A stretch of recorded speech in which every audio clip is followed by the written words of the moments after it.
Mga hindi dapat gawin sa pagre-reels.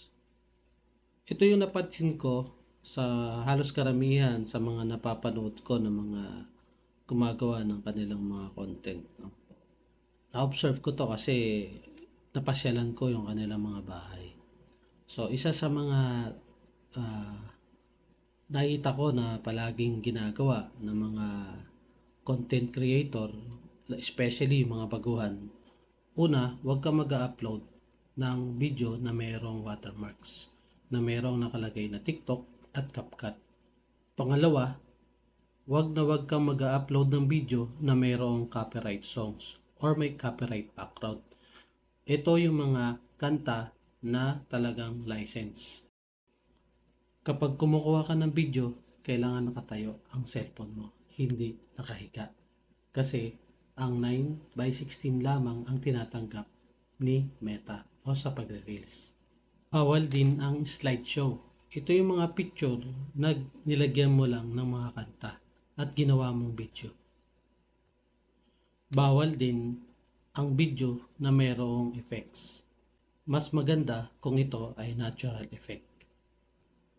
Bawal din ang nakahubad na bata or matanda. Bawal din ang bata na umiiyak or nakabukaka. Bawal din ang grab video. Ito yung mga video na kinuha mo lang sa ibang tao. Hindi po yan pwede. Kapag naman ikaw ay gumagawa ng video, iwasan mo ang gumamit ng mga pointer finger or alam mo na. Iwasan din ang looping. Ito yung mga 5 to 10 seconds lang na video.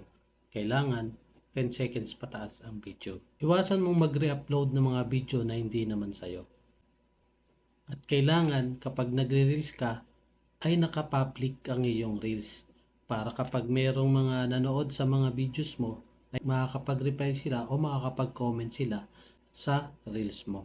26 days nating ginagawa ngayon ang pagre-reels. Iyan yung nakita ko na hindi dapat gawin kapag ikaw ay nagre-reels.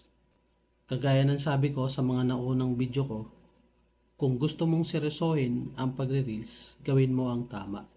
Kung gusto mong ma-monetize, kung gusto mong kumita.